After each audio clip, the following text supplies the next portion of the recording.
If you grew up in the 1990s, you remember a time before everything went digital. Listening to music on CD players, hoping the disc wouldn't skip. Sitting on the internet and praying no one picked up the phone in the middle of a download. And of course, Friday night trips to the video store weren't just routine, they were part of how we lived. This is growing up in the 1990s. We were the last to really live.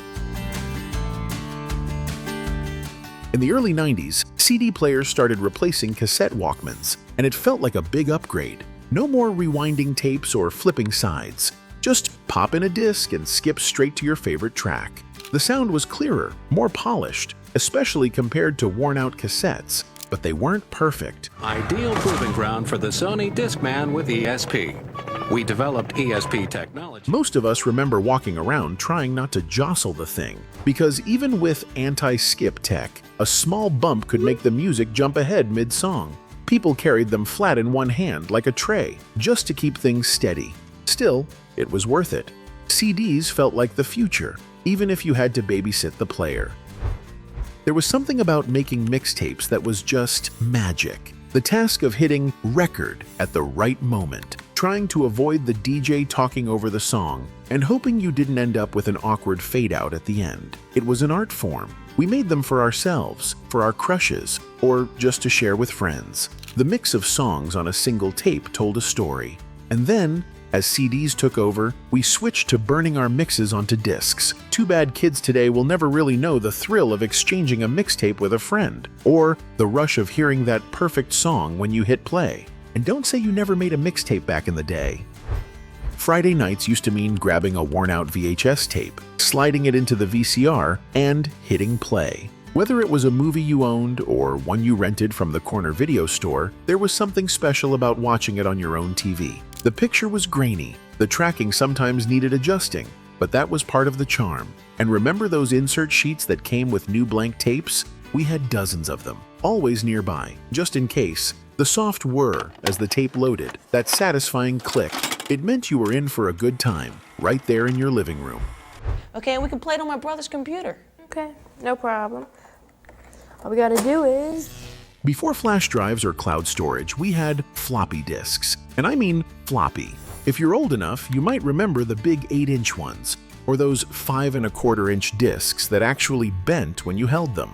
But most of us used the 3.5-inch kind, the hard plastic ones with that little metal slider. I used to pull it back with my finger just to hear it snap shut. And when your computer started reading it, that clicking and whirring sound meant your files were, hopefully, loading. It wasn't high capacity, but back then, it felt like the future. There was a time when Friday nights meant heading to the video rental store, whether it was Blockbuster, Hollywood Video, or Suncoast. You'd grab your membership card, ready to pick out your weekend movie haul. New releases were a big deal, and you'd always hope the latest blockbuster was still available, because they were in high demand, and if you weren't fast enough, you'd end up with something else. The shelves were lined with VHS tapes, and the excitement of picking out the perfect one, then racing home to watch it, was its own kind of magic. No streaming, no instant access, just the thrill of picking a movie off the shelf. Remember that unforgettable sound when you connected to the internet? That screeching, buzzing noise that seemed to go on forever?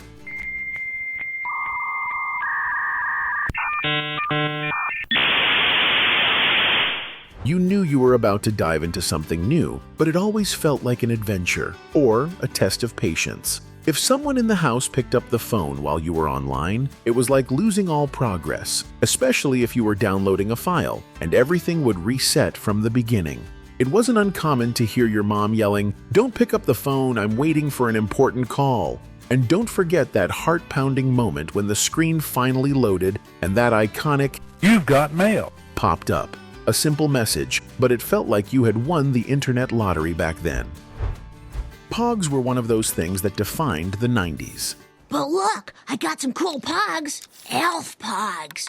Remember Elf? They were everywhere, at school, in kids' pockets, and on the playground. The game itself was simple, but the fun was endless. You'd gather with friends, each with their own stack of POGs, ready to battle it out. The goal? Knock the other person's POGs out of the stack using your own. But it wasn't just about the game. It was about the excitement of collecting them, trading them with friends, and showing off your best ones. Every POG was a little piece of nostalgia, and that feeling of victory when you won a trade or knocked out a rare one was unbeatable. Saturday mornings in the 90s were a magical time. The TV was our window to a world of adventure, and it all started with a bowl of cereal in hand. New episodes of Winnie the Pooh, Scooby-Doo, and Beetlejuice would kick off the weekend, each show a new adventure to dive into.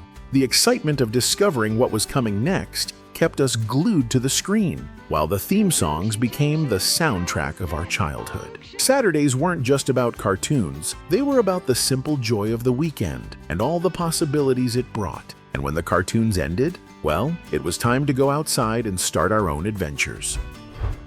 Back in the early 90s, smoking was everywhere. It's hard to believe, but you could even light up inside a McDonald's. Remember those little foil ashtrays they had on the tables? It wasn't just fast food joints. People smoked in restaurants, on planes, and even in movie theaters. The air was thick with it, and nobody thought twice. Whether it was after a meal or with a drink at the bar, smoking was just part of the experience. It's hard to imagine now, but thankfully, bans on smoking in these places came soon after, making the air a little cleaner for everyone.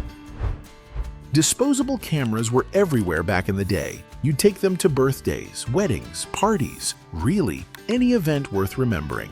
No one had phones in their pockets, just those little plastic cameras. You'd snap a few photos and hope for the best, then wait days to get them developed. The fun was in the surprise. Half the shots were blurry, someone's eyes were closed, but it didn't matter. Even now you can still find them, bringing back that old school charm. Before Google and smartphones, there was Encarta, the encyclopedia on a CD-ROM that felt like the future. You'd pop it into your computer and spend hours exploring, clicking from one topic to the next out of pure curiosity. It wasn't just for school projects. Sometimes you'd dive into it just for the fun of learning. There were sound clips, timelines, even short videos, and of course, Mind Maze, the trivia game that made you feel like a genius. Back then, it felt like having the whole world right there on your screen. There was a time when every road trip started with unfolding a big paper map across the kitchen table. You'd trace your route with a finger, maybe even highlight it with a marker. Most of us kept one stuffed in the glove box, just in case. They'd get worn at the creases and sometimes torn, but they never ran out of battery or lost signal. Even today, if you're out in the middle of nowhere with no internet, that old folded-up map might just save the day. It wasn't the most convenient, but it did the job, and there was something rewarding about figuring it out as you went.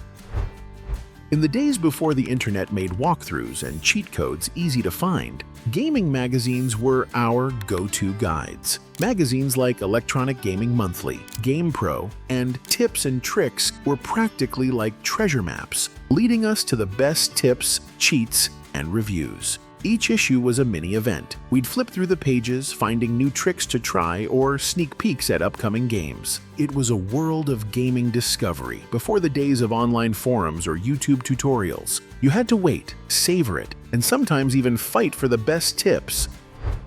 Paying by check might seem old-fashioned now, but back in the day, it was the standard way to handle most transactions. Whether you were paying your rent, your electric bill, or picking up a new appliance, writing a check was just part of life. And let's not forget those carbon copy checkbooks, where you'd always have a record of your payment for later. It may have taken longer to clear than swiping a card, but it felt more personal somehow, like you were really in control of your money. Plus, writing checks meant you had to plan ahead, not just buy whatever on a whim.